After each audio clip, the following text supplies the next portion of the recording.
bir kardeş kimi deyirik ki, qəbri nurla dolsun ki, bizim kimi kişiləri, yerdə qalan bütün Azərbaycan kişilərinin başını uzatır. Bugün onlarla burada şəhid anası görürük, şəhid ailələri görürük. Karşınızda baş eğrik. Analar, ellerinizden öpürük. Allah sizi nesilleri korusun. Sizin yalnız sizin sayenizde başınızda alın. Bəli, bugün Əsəd kardeşimizi yad edelim. Ordudan, hərbiden anlayışı olan şəxslər bilir ki,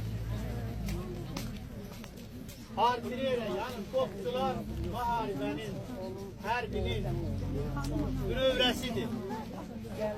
Həqiqətən də Azərbaycan ordusuna elə bir artilleriya, elə bir topçular yetişib yaranmışdır ki, onlar istədiyi vaxtında nöqtələri vururdu. Və 44 günlük müharibənin hər kəs mənə elə gəlir ki, izləyib, görürdü hər kəs. Kameralar qarşısında görünür ki, 44 günlük müharibədə artilleriya düşmənin başına od yağdırır. O kuvvelerden biri de, o artilleriya kuvvelerinden biri de esas heyette buradan idare olunur. Buradan Əsəd kardeşimiz kimi kişiler tarafından idare olunur. Ben bugün buradan analarımıza deyirəm.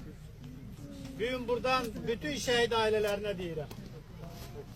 Fəxrlə başınızda tutabilirsiniz ki, ben şehidimin atası kardeşimize de deyirəm.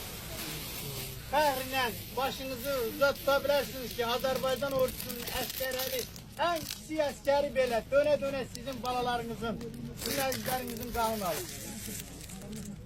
Ve bu günler Azerbaycan askeri hal-hazırda Ermənistan deyilen, özünü Ermənistan devleti adlandıran, devletin başının üstünde elinde silahıyla durur. İstediği vakti hansı Ermeni istese vurabilir. Var olsun Azerbaycan olsun. Var olsun Azerbaycan olsun idare eden, bir yumruk idare eden Ali Başkanı'ndan. Allah şahitlerimize rahmet eylesin. Onlarla burada tanıyan, görmek kaziler gelir. Allah şahitler tanrı. Bir daha, kardeşimizin karşısında durup bizim çok yakın münasebetimiz olur. Olabilir ki bilmirsiniz. Bizim çok yakın münasebetimiz olur. Ben o kardeşimizden farklı olarak bir Azerbaycan kişisi kimi, bir Azerbaycan ailesinin başçısı kimi, bütün şehitlerimizle beraber Əsəd kardeşimizin de hatıra lövhəsinin karşısında durup bu torpaqda, bu vətəndə, bu dövlətdə yaşamak için bir halallık istəyərdim. Karşınızda baş eğirəm. Allah size rahmet eylesin, qəbriniz nurla dolsun kardeşler. Sağ ol Əxan. Biz de